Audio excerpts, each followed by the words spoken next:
स्वागत करते हैं दर्शकगण आप सभी का इस विशेष कार्यक्रम में। आज का कार्यक्रम बहुत ही विशेष है क्योंकि दर्शन नामक कार्यक्रम में हम आपको हमारे धर्म के आध्यात्मिक पहलू को आप लोगों के सामने हम प्रस्तुत करते हैं। किस तरह से हमारा धर्म, हमारे शास्त्र हमको किस तरह से आध्यात्मिक जीवन जीने के लिए प्रोत्साहित करता है। और उसी विषय को लेकर आज हमारा कार्यक्रम यात्रा पर आधारित होगा। और यात्रा की गहराई में चलते हैं, उनमें से आध्यात्मिक यात्रा, यहां तक रुकेंगे नहीं और गहराई में चलते हैं। आध्यात्मिक पद यात्रा चल के सौभाग्य हमारा आज हमारे स्टूडियो में आए हुए है श्वेत द्वीप दास प्रभु जी, जो पद यात्रा कोऑर्डिनेटर के यहाँ पे मेंबर है। आप कोऑर्डिनेटर ही है, स्वागत करते हैं। हरे कृष्ण। हरे कृष्ण।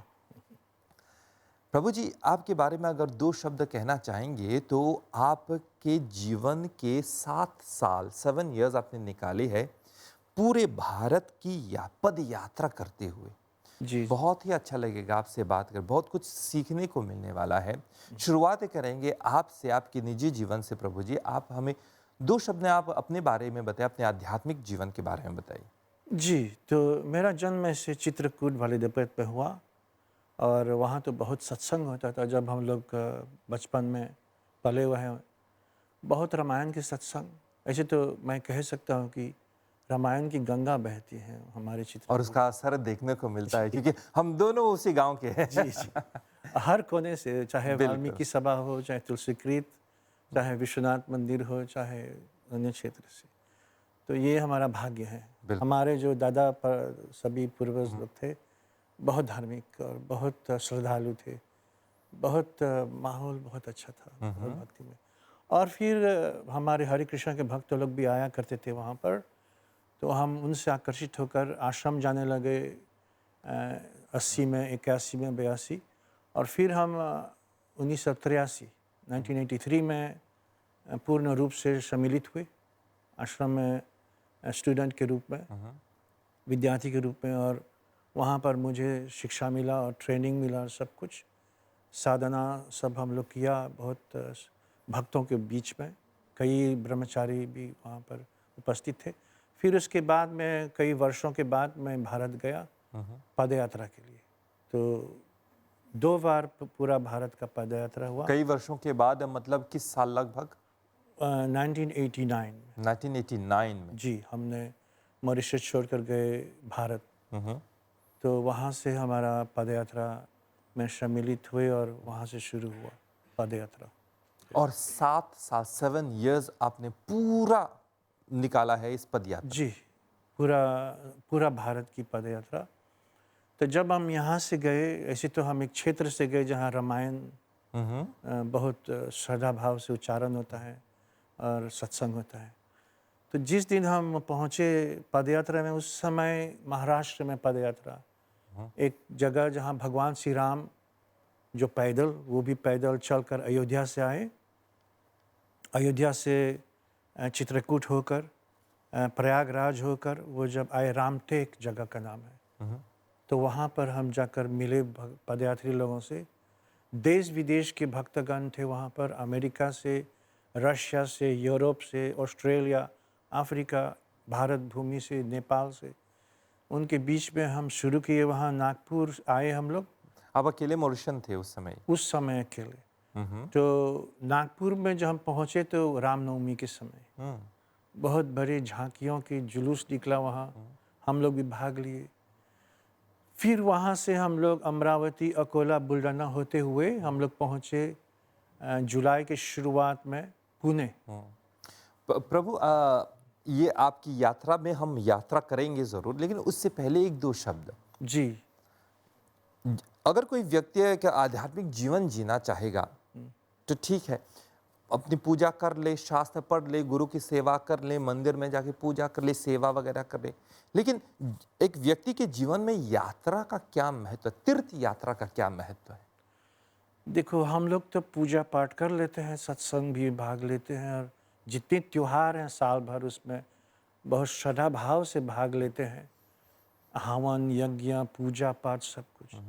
लेकिन जीवन में कुछ समय ऐसा निकालकर हम लोगों को भारत भूमि, जो पवित्र भूमि है, देव भूमि है, और जहाँ हर दिशा में देखेंगे तो तीर्थ ही तीर्थ दिखाई देगा आपको, या तो बड़े बड़े मंदिर अनादिकाल से जहाँ पर भगवान की सेवा हो रहा है, पूजा पाठ हो रहा है बहुत बड़ी मात्रा में, और बहुत बड़े बड़े भक्त वहाँ पर अनादिकाल से आकर अपने श्रद्धा भाव से सेवा किए हैं।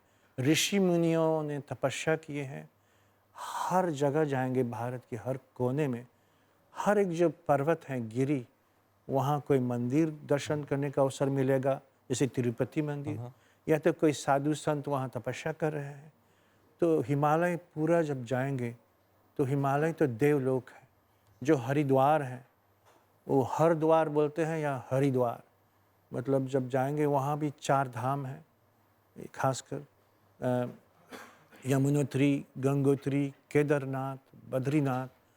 तो ये सब तीर्थ जब दर्शन करने जाएंगे, वहाँ पर जो आपको अवसर मिलेगा अपने जितने अपवित्र, जितने पाप धुलाई करने को, वहाँ बहुत पवित्र जगह है।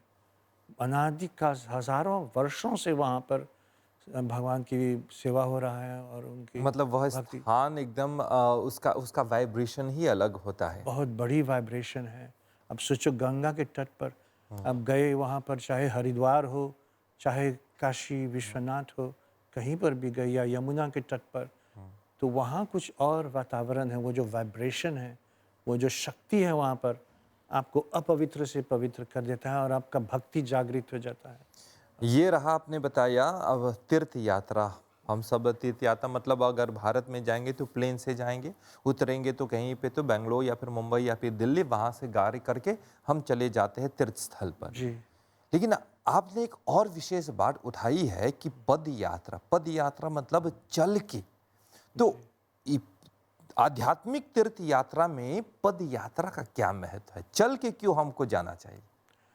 देखिए, जैसे कि श्रीमद् भागवतम में उल्लेख है, और अन्य वेद में भी, तपस्या, तपस्या ब्रह्मचर्येण समेन च दमेन च, कि जब कभी कभी कोई जवान, खासकर गृहस्थ भी, लेकिन जवान, उनमें कई जन्मों की स्वीकृति करने से, भक्ति करने से, इस मनुष्य जन्म में भारत में अगर उसमें जागृत हो गया भगवान के प्रति भक्ति करने को और धर्म की सेवा करने को, तो वो घर त्याग देते हैं और फिर आगे बढ़ते हैं तीर्थ दर्शन के लिए।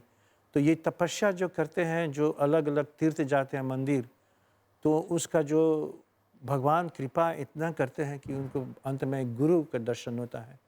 तो गुरु को आश्रय लेकर वो बहुत सेवा करते हैं धर्म को, भक्तों को सही मार्ग दिखाने को, और अपने आप को जीवन में आगे बढ़ने को, भक्ति में और आध्यात्मिक जीवन में। तो ऐसे कई उदाहरण हैं, जैसे कि हमारा भारत भूमि में। तो ये रहा पद यात्रा, जहाँ पे हम अपने कर्मों को, मतलब पिछले साल के कर्मों को, जो बैड कर्मास को कहते हैं, कुकर्मस को कहते हैं, उसको हम मिटा सकते हैं अपने तपस्या करके। लेकिन जो जिस यात्रा में, जिस ग्रुप में आप गए थे, उसके बारे में थोड़ा सा बताइए, उस एसोसिएशन के बारे में बताइए। अभी तक ये पद यात्रा चल रही है? जी, देखो, उससे पहले मैं आपको बोल रहा हूँ कि भारत जो हमारे सनातन धर्म की प्रथा है, अनादिकाल से पदयात्रा हो रहा है। त्रेता युग में भगवान श्री रामचंद्र भी लक्ष्मण सहित सीता माँ के साथ अयोध्या से निकलकर पैदल ही गए थे। महाभारत की कथा में भी, चाहे बलराम जी हो, विदुर हो, कई वो लोग तीर्थ का यात्रा करते आए हैं। ये एक ही जो भूमि है, भारत भूमि, जहाँ अवसर मिलता है ये तीर्थ यात्रा करने को। तो ऐसे परंपरा में हमारा शंकराचार्य जी बहुत जवान उम्र में उन्होंने संन्यास आश्रम में प्रवेश करके पूरा भारत की कई वर्षों तक अपने अद्वैत सिद्धांत लेकर आगे बढ़े और प्रचार किए, और पुनः वेद का स्थापना किए ताकि लोग वेद पाठ करें पुनः।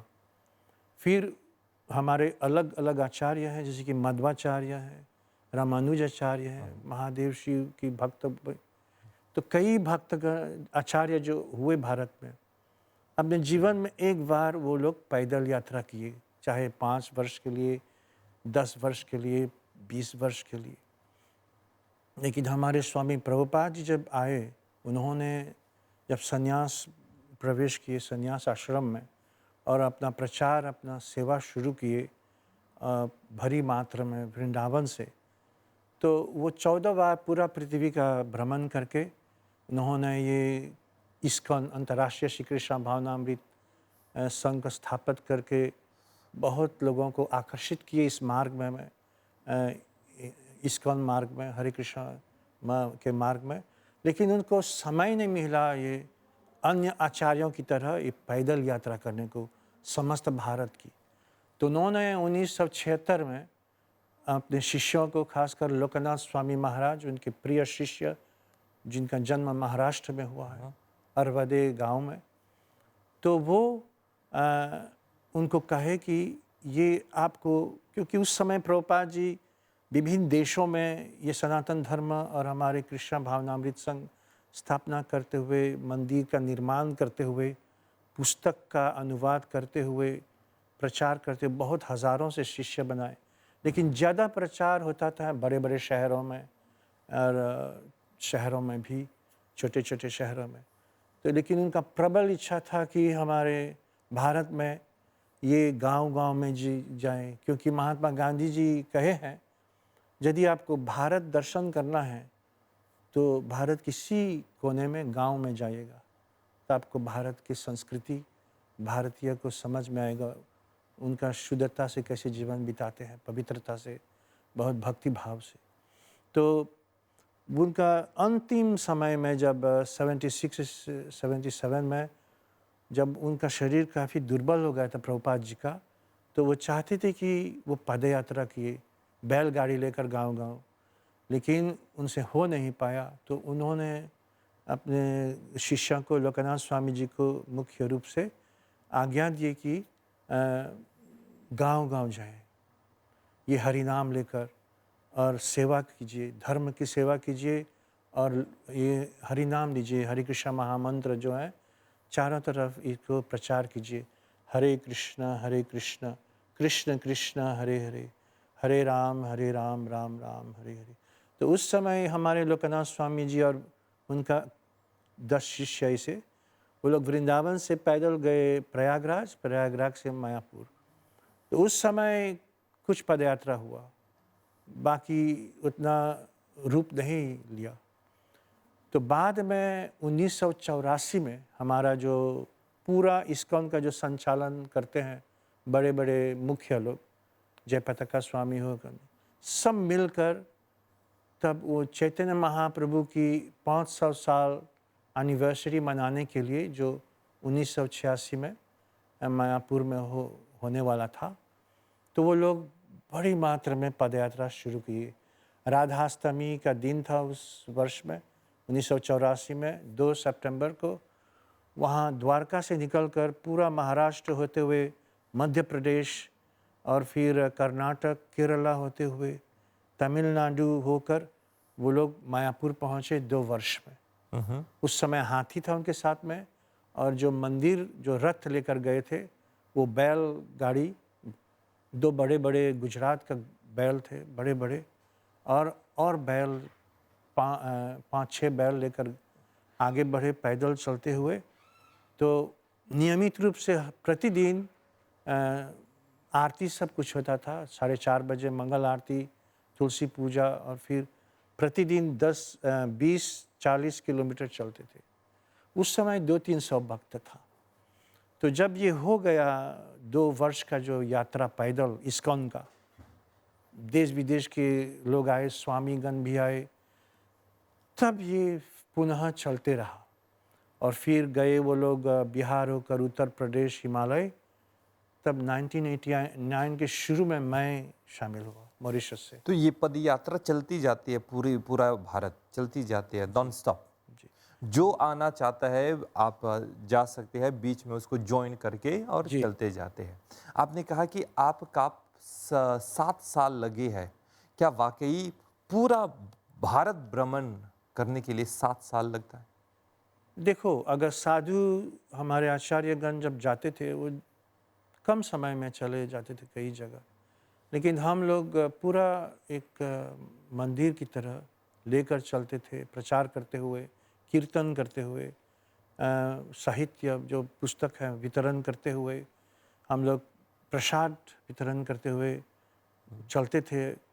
तो ये कभी कभी भक्त कुछ समय के लिए आते थे, 2-3 महीने के लिए, कुछ लोग 2-3 वर्ष के लिए आते थे, कुछ लोग रहते थे 10-15 वर्ष। प्रभु एक प्रश्न है, जब आप पद यात्रा कर रहे हैं, नॉन स्टॉप चलती जा रही है ये यात्रा, तो आराम करने की जगह और ये नॉन स्टॉप सोने की जगह, सोने का समय भी नहीं मिलता, और प्रसाद का वितरण कर रहे हैं तो कहाँ मिलता है प्रसाद, ये हम जानना चाहेंगे किस तरह से ये होता है। तो हर रोज़ प्रतिदिन हम लोग जब चलते थे तो कुछ भक्त, 2-3 भक्त, उन लोगों को वाहन था, वो लोग एडवांस अरेंजमेंट करते थे। तो यदि आप छोटे गांव में जाएंगे तो सरपंच से मिलेंगे, या तो कोई अगर संस्था होगा तो वो लोग। ये बहुत भाग्य है कि हमारे जब पदयात्रा चला तो हर तरह की जो हमारे भारत में संस्थाएं हैं सभी सहयोग दिए। कभी कुछ मुस्लिम भाई भी अगर सरपंच हैं तो पूर्ण रूप से सहयोग दिए, और क्रिश्चियन भी, कई जगह में क्रिश्चियन भी हैं, ईसाई धर्म के लोग। तो पूरा सहयोग मिलता है जी उसमें जी पद जी, यात्रा के दौरान। पूर्ण रूप से। लेकिन पहले से एडवांस अरेंजमेंट होता था, कहाँ कहाँ रुकेंगे, कहाँ कहाँ पहुँचेंगे, अच्छा। अगर सही जगह है कि नहीं। तो 2-3 भक्त का काम यही था, उन लोगों के पास में गाड़ी था तो वो लोग जाकर सब व्यवस्था करते थे। अब यदि आपने किसी भक्त से मिल गए, कई सरपंच से मिल गए, ये ऐसे तो दक्षिण में अगर कल्याण मंडपम में ठहरते थे, उत्तर में धर्मशाला में, या तो कोई भी संस्था हो, चाहे रामकृष्ण मिशन, चाहे विवेकानंद जी का आश्रम हो, चाहे भारत सेवा आश्रम, चाहे कबीर पंथ के आश्रम, जैन धर्म के मंदिरों में भी हम लोग बहुत बार ठहरे, स्वामी नारायण जी के मंदिर में ठहरे हम लोग कई बार। तो वहाँ सब व्यवस्था हो जाता था, जाकर आपको रहने का पहले से सब व्यवस्था हो जाता था। और फिर कहाँ से, वैसे हर गांव और हर शहर में वो जो धार्मिक श्रद्धालु भक्त होते थे, अन्य संस्थाओं को भी वो सब कुछ देते थे, अन्न जो पकाने के लिए, या तो अगर वो भी पालन करें नियम अच्छी तरह से तो वो लोग हमारे भोजन बना देते थे। और फिर जो गौ का, जो बैल का हमारा खाना, वो सब प्रबंध कर देते थे। और आपकी शुरुआत हुई महाराष्ट्र के नागपुर से। नागपुर से, नागपुर से होकर आप पुणे गए पुणे। और 1989 में आपने जी जी शुरुआत की। जी तो अब आपकी यात्रा में हम प्रवेश करते हैं। कहाँ कहाँ से होकर आप कहाँ कहाँ, पूरे 7 साल का एक छोटा सा संक्षिप्त रूप में आप बताइए। ठीक है। तो देखो, जब हम लोग नागपुर से जब गए, क्योंकि हम तो क्षेत्र से आए हैं राम भगवान की चित्रकूट वाले से, तो हम लोग आगे बढ़े, जैसे गणेश भगवान की बड़े बड़े मंदिरों को भी दर्शन करते हुए। तो हम लोग पहुँचे पुणे। पुणे के बाद में हम लोग गए देहू। देहू जो तुकाराम जी का जन्म स्थान है, तो वहाँ से दिंडी यात्रा शुरू हुआ। जब भारत में जुलाई आषाढ़ एकादशी के शुभ अवसर पर, उससे पहले पश्चिम में, ये महाराष्ट्र में दिंडी यात्रा होता है, लाखों से लोग जाते हैं, बहुत लाखों से लोग। और इस तरफ जगन्नाथपुरी में रथ यात्रा का तैयारी होता है। तो हम लोग देहू से निकलकर हमारे महाराष्ट्र के वर्करे लोग, जो भक्तगण हैं, जो सफ़ेद टोपी डालते हैं, सफ़ेद वस्त्र डालकर, और माताएं लोग रंग बिरंग के साड़ी डालकर वो पीछे बांध लेते हैं। वो जो जा रहे थे कीर्तन करते हुए, जय जय राम कृष्ण हरि, जय जय राम कृष्ण हरि, बहुत नियम से लाखों। तो हम लोग भी बीच में हम लोगों को जगह दिए अपने इस्कॉन के रथ लेकर। उस समय हम लोग 50-60 भक्त थे। तो हमारे स्वामी लोकनाथ स्वामी भी जी आए थे। तो हम लोग साथ में कीर्तन करते हुए गए। 2 हफ्ता हम लोग चले, फिर पंढरपुर पहुँचे, चंद्रभागा नदी के तट पर। वहाँ आषाढ़ एकादशी के शुभ अवसर पर बहुत बड़ा उत्सव है, पूजा पाठ होता है, ये हवन यज्ञ सब कुछ होता है, और विठल भगवान की दर्शन होता है, रुक्मिणी विठल भगवान। उसके बाद में हम लोग सोलापुर होकर सभी जगह महाराष्ट्र होकर कर्नाटक पहुँचे। कर्नाटक प्रसिद्ध है मध्वाचार्य जी का, उडुपी कृष्ण जो उनका अधिष्ठाता देव था। तो महाराष्ट्र कर्नाटक में कई जगह गए, और शंकराचार्य जी 4 मठ स्थापित किए थे, आदि शंकराचार्य। तो कर्नाटक में एक मठ है श्रृंगेरी, वहाँ भी गए। और कई महादेव शिव जी का तीर्थ दर्शन करते हुए हम लोग हम्पी पहुँचे। हम्पी जब पहुँचे वहाँ किष्किंधा, जहाँ पर भगवान श्री रामचंद्र वो हनुमान जी से मिले, सुग्रीव, बाली का वध किए, सब वहीं लीला हुआ है तुंगभद्रा नदी के तट पर। तो वहाँ से हम लोग पूरा केरला होकर तमिलनाडु पहुँचे। पूरा तमिलनाडु दर्शन करते हुए रामेश्वरम पहुँचे। रामेश्वरम जहाँ सेतु बना था, तो वो सब दर्शन करते हुए हम लोग पुनः हिमालय गए, आंध्र प्रदेश होकर पूरा बिहार यूपी होकर हम लोग हिमालय गए। इस बार जब हम 2 बार भारत की पैदल यात्रा की, तो इस बार जब हम लोग गए, जब मैं था, तो हम लोग देहरादून में अपने गाड़ी बैल सब रख कर, हिमालय तो वो नहीं ले जा सकेंगे, तो हम लोग यमुना के तट होते हुए इसे रास्ते से हम लोग गए यमुनोत्री। तो यमुनोत्री पहुंचकर हम लोग फिर गए गंगोत्री, गोमुख, फिर उत्तरकाशी, गौरीकुंड, ये सब होते हुए हम लोग केदारनाथ आए, फिर बद्रीनाथ आए।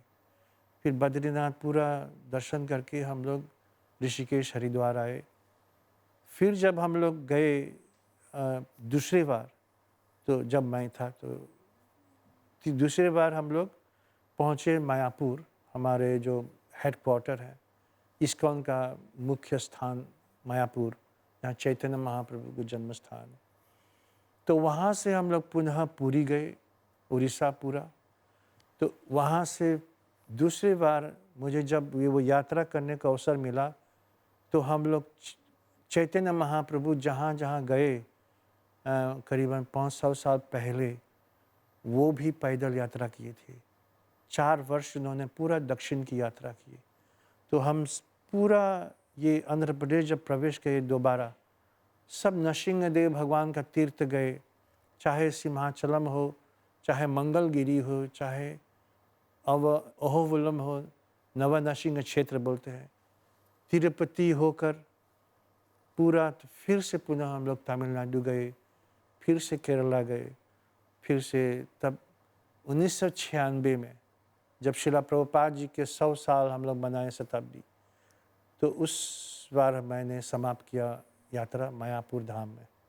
आपकी यात्रा 7 साल, आप महाराष्ट्र से होकर आप साउथ की ओर गए, साउथ से जी, होकर दोबारा आप वहाँ द्वारका, गुजरात द्वारका, होकर, गुजरात, वहाँ से ऊपर राजस्थान पूरा, हरियाणा पूरा सब होकर। दूसरे बार जब हम हिमालय गए, तो सभी अपने सामान जो था, बैल, 2-3 भक्त पीछे रहा सब देख रेख करने को। तो हरिद्वार में एक आश्रम में हम लोग सब रखे। यही मैं पूछने वाला था, आप लोगों का रहने का इंतजाम कैसे होता है?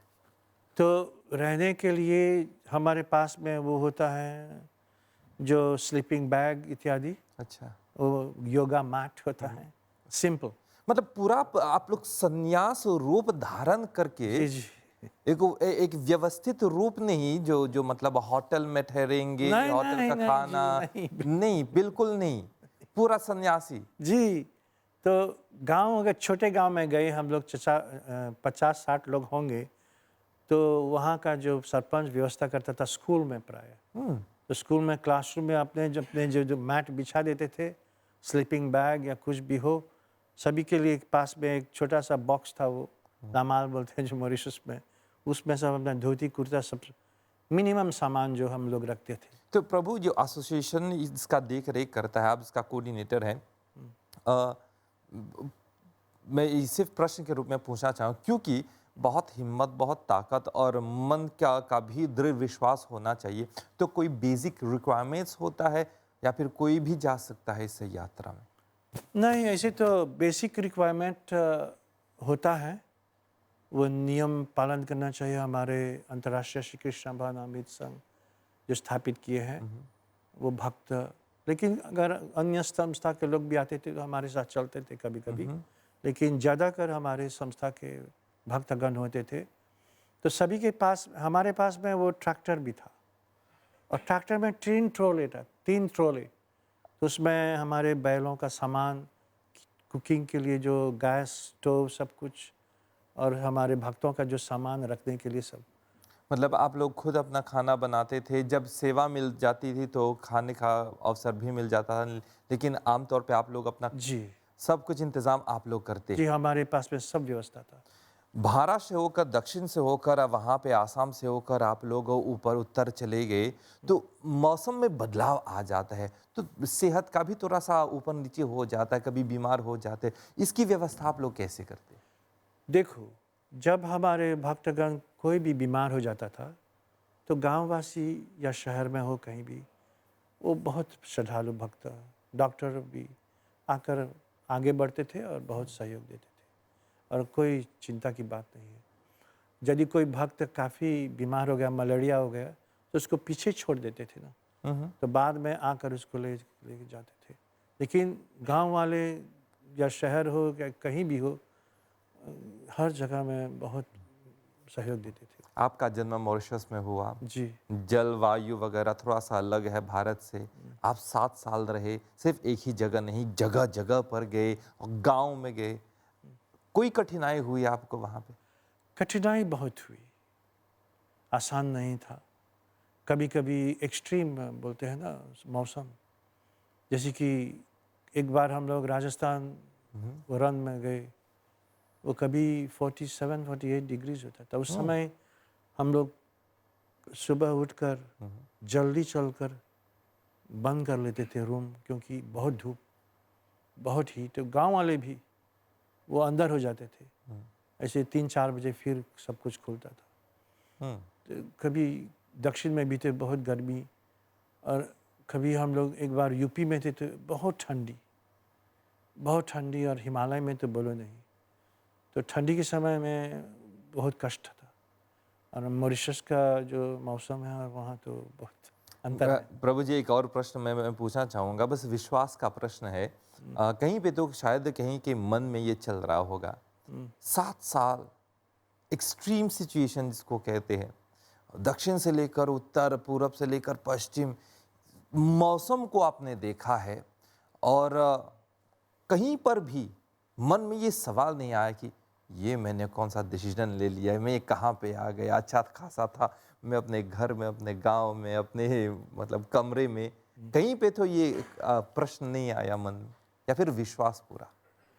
देखो, ये तो कभी होता था शुरू में, क्योंकि कभी-कभी बहुत कठिन समस्या का सामना करना पड़ता था। लेकिन बाद में वो जो हम संघ में थे ना, जैसे कि एक सेना के जैसे एक बहुत बड़े, बहुत अच्छे-अच्छे भक्त थे। सभी लोग एक परिवार की तरह, सभी साथ में मिलकर, सभी एक दूसरे को सहयोग देते हुए, एक दूसरे को प्रेरणा देते हुए, उत्साहित करते हुए हम लोग आगे बढ़ते थे। और कहते हैं कि भगवान भी हमारी आस्था की परीक्षा लेते हैं। और एक दूसरी बात था कि हमारे मंदिर था साथ में। बहुत जगह में तो मंदिर में लोग गए, प्रातः काल सुबह प्रार्थना किया, फिर चले गए अपने। हमारे मंदिर जो हमारे साथ में दिन भर 24 घंटे हमारे साथ ही में चलते थे, बैल खींचता था वो मंदिर को। तो वहाँ का जो भगवान चैतन्य महाप्रभु, नित्यानंद प्रभु और शिला प्रभुपाद का विग्रह, उनसे बहुत आश्रय मिलता था, बहुत शक्ति मिलता था हम लोगों को। मंदिर साथ में है। प्रातःकाल हम लोग आरती किया, संध्या आरती भी होता था, और रथ के सामने ऑफ कोर्स बैल आराम कर रहे हैं, उसको खाना-पीना दे दिया, हाथी भी आराम कर रहे हैं। तो रथ के सामने जब गाँव में है तो लोग जुट जाते थे। तो बहुत ही वहाँ प्रचार होता था। विश्वास डगमगा नहीं जाता है। नहीं। एक और प्रश्न आपसे, जब यात्रा कर रहे हैं, पूरा यात्रा आप कर चुके हैं, हुँ। 7 साल आपको लगा यात्रा करने के लिए, लेकिन ये 7 साल से पहले आपका जीवन कैसा था? और 7 साल के बाद आफ्टर 7 इयर्स आपका जीवन कैसा हुआ? क्या परिवर्तन हुआ? देखो, जब मैं शुरू किया, जब हमारा शुरुआत हुआ हमारे बुनाके में, जो अभी कृष्ण बलराम मंदिर तो हम लोग स्टूडेंट थे, उस समय विद्यार्थी थे, तो काफ़ी कुछ हम लोगों को ट्रेनिंग दिया जाता था। लेकिन वो विश्वास जो हमारे, श्रद्धा, कभी डोल जाता था, कभी ऐसे परिस्थिति होता था संस्था में, तो और अभी जीवन भर तो सीखते हैं ना, श्रीमद् भगवद गीता, श्रीमद् भागवतम, सभी उपनिषद सब, ये तो शिक्षा जीवन भर हम लोग ग्रहण करते। तो कुछ समझे थे, लेकिन फिर भी कभी कभी डगमगा जाते थे ना, क्योंकि कभी बहुत बड़े विघ्न आ गया सामने में तो, और उससे जवान थे उस समय। लेकिन जब ये 7 वर्ष मैंने इतनी कठिन तपस्या करते हुए, सिर्फ कठिन तपस्या नहीं था, बहुत आनंद भी था, क्योंकि तीर्थ दर्शन करते हुए मेरे जीवन में कभी मैं नहीं सोचा था कि ये इतने तीर्थ, इतने मंदिरों का भारत के कोने कोने मुझे अवसर मिलेगा जाकर दर्शन करने को। तो हम 7 वर्ष के बाद में जब वहाँ से पदयात्रा से निकला, तो मेरा विश्वास, मेरा श्रद्धा जो है मेरा बहुत मजबूत हो गया। अटूट विश्वास, इंग्लिश में भगवद गीता में कहा गया है, अनन्य भक्ति का मतलब अनफ्लिंचिंग, अनमोटिवेटेड। ये मैं कह सकता हूँ कि कुछ भी हो जाए जीवन में, कितनी बड़े विघ्न आ जाए, लेकिन मुझे विश्वास अपने गुरु के प्रति, प्रभुपाद, स्वामी प्रभुपाद के प्रति, महामंत्र पर जितना श्रद्धा, वो कभी नहीं हिलेगा ना डोलेगा। इसे भगवद गीता में समझाया गया है कि एक पहाड़ की तरह मजबूत हो जाते हैं। बहुत वैसे ही। तो पहाड़ी एरिया से हम लोग निकले हैं। और 7 साल आपको लगे यहाँ पे, अब पूरा भारत का पद यात्रा करते हुए। जी अब एक और प्रश्न आपसे कि जी। इन 7 सालों में आपने जो जो देखा, संक्षिप्त रूप में आपने क्या सीखा? मैंने सीखा, जैसे कि चैतन्य महाप्रभु कहे हैं 3री श्लोक में शिक्षाक्षरम का, त्रिनादपि सुनिचेना तरोरपि सुहिस्तुना, अम्मानिना मन देना कीर्तन्य सदा हरि। कि भगवान की सेवा करने के लिए, भगवान की सेवा करने के लिए आप निकले हो एज ए सेलिब्रेट, ब्रह्मचारी के रूप में या गृहस्थ भी, खासकर ये विद्यार्थी के रूप में, तो आपको बहुत सहनशील बनना है। जैसे कि वो घास जो है ना, सभी लोग चलते हैं उस पर, सब कुछ करते हैं, लेकिन फिर प्रातःकाल वो जब शीत बरसता है तो पुनः जागृत हो जाते हैं और फ्रेश। तो और एक वृक्ष की तरह बहुत टॉलरेंट बनना चाहिए। तो और जितना आनंद है निस्वार्थ भाव से सेवा करने को, ये मैं अनुभव किया अपने जीवन में। बहुत ही सुंदर। प्यारे दर्शकगण, आप लोग इस कार्यक्रम का पूरा लाभ उठा रहे हैं। अब सोचिएगा कि एक मॉरिशन यहाँ से निकल के हमारा जो पर्यावरण है, हमारी जो प्रकृति है, बहुत ही सुंदर है, देखने को मिलता है बहुत कुछ, और टेम्परेचर भी, तापमान भी उतना अच्छा है हमको यहाँ पे एडजस्ट करने के लिए। लेकिन यहाँ से निकल के एक मॉरिशन पूरा 7 साल भारत में रहकर पूरे भारत की यात्रा करता है, और वहाँ से होकर वापस भी आता है। और बातों बातों में प्रभु जी ने ऑफ रिकॉर्ड में हमसे कहा, ये बात हम उठा देते हैं कि आप लोग जेल में भी रहे किसी समय, कहीं पर भी। इस घटना के बारे में थोड़ा सा बताइए। 2 बार हम लोग जेल रहे। जब हम लोग एक बार तो मैंने कहा ऋषिकेश में एक आश्रम, साधु लोगों का आश्रम में हम लोग अपना सामान रखकर 2-3 भक्त देख रेख करने को, क्योंकि रथ को तो हिमालय में नहीं ले जा सकते ऐसे। तो हम लोग जब पैदल शुरू किए, तो शुरुआत अब जानते हो, बद्रीनाथ से, ऋषिकेश से निकलेंगे, बद्रीनाथ की ओर जब जाएंगे तो वहाँ भी बहुत कुछ देखने को मिलता है। 5 प्रयाग हैं, देव प्रयाग, रुद्र प्रयाग, कर्ण प्रयाग, नंद प्रयाग, विष्णु प्रयाग, और मुख्य प्रयाग जो हैं तो वो तो अभी के समय में इलाहाबाद बोलते हैं, लेकिन प्रयागराज त्रिवेणी। तो जब ये हम लोग होते हुए जब गए, तो एक जगह में हनुमान चट्टी बोलते हैं, वहाँ पर जो हमारे इस पुलिस इंस्पेक्टर था इंचार्ज, हम लोगों को देखा चलते हुए, तो हम लोगों को अच्छी तरह से व्यवस्था नहीं हुआ था उस दिन। उन्होंने कहा करीबन ऐसे 30 किलोमीटर बद्रीनाथ से पहले, तो उन्होंने कहा आप लोग रहेंगे कहाँ? हम लोग अभी तय नहीं किए हैं, लेकिन वो तो हिमालय में बहुत से आश्रम मिल जाता है, तो रह जाएंगे। बोला आइए जेल में आकर रहिए, क्योंकि यहाँ यहाँ कोई कैदी नहीं है, हिमालय है, देवलोक है, तो कहाँ से कैदी होगा। तो उन्होंने बहुत खुश हुए क्योंकि वहाँ 2-3 पुलिस और वो भी अकेले पड़े थे। तो जैसे हम लोग गए वहाँ पर, अपने सब बिस्तर रखे, अलग अलग जेल का जो रूम्स मिला हम लोग को, हम लोग रहे, सब प्रसाद बनाए तो वो लोग भी ग्रहण किए। और वो जो हमारे इंस्पेक्टर जी थे, वहाँ जब से हम लोग पहुँचे थे, सब कथा बोल रहे हैं, वहाँ दक्ष की कथा, सभी जो पर्वतों पर अलग अलग लीला। प्रभु जी, कार्यक्रम की समाप्ति की ओर जा रही है, लेकिन समाप्त करने से पहले अंत में आप कुछ जोड़ना चाहेंगे?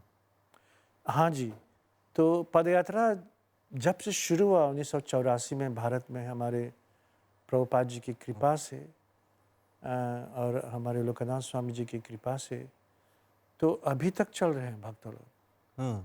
अब 3-4 साल में वो बैर जो है उसको विश्राम दे देते हैं, बदल देते हैं। वो एक ही गुजरात के बैल हैं, कांकरेज ब्रीड बोलते हैं उसको। तो भक्त भी बदलते हैं, कुछ लोग 3-4 साल रहते हैं, 3 महीने रहते हैं, 10 साल 12 साल ऐसे रहते हैं।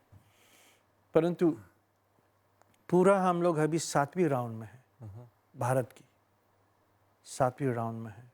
ये नॉन स्टॉप चलती जाती नहीं नहीं, वो रुकते हैं। हर वर्ष में 2 बार रुकते हैं, 1 महीने के लिए, सब रेनोवेशन करने के लिए, सब ठीक ठाक करने के लिए, तो बाद में चलते हैं। तो अभी करीबन 2 लाख किलोमीटर हो गया है। और इस्कॉन जब उन्होंने प्रभुपाद जी के 100 साल मनाए 1996 में, तो लोकनाथ स्वामी महाराज और कई वरिष्ठ भक्त मिलकर पूरा विश्व में पदयात्रा चलाई।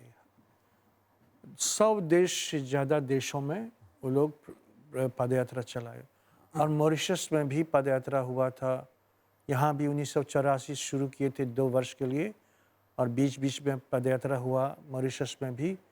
पिछले वर्ष हम लोग पदयात्रा किए, क्योंकि जब प्रभुपाद मॉरिशस में आए प्रथम बार 1975 में, 1 अक्टूबर प्रभुपाद पहली बार आए, तो उसका 50 वर्ष मनाए हम लोग पिछले वर्ष। तो हम लोग पूरा मॉरिशस में पैदल चलकर प्रचार करते हुए, प्रसाद वितरण करते हुए, हरिनाम का प्रचार करते हुए हम लोग गए। बहुत ही सुंदर। तो अभी पूरा विश्व में करीबन 3 लाख किलोमीटर चल चुके हैं, और अभी चलते जाएंगे। यात्रा नहीं रुकेगी जी, क्योंकि ये चैतन्य महाप्रभु की भविष्यवाणी थी।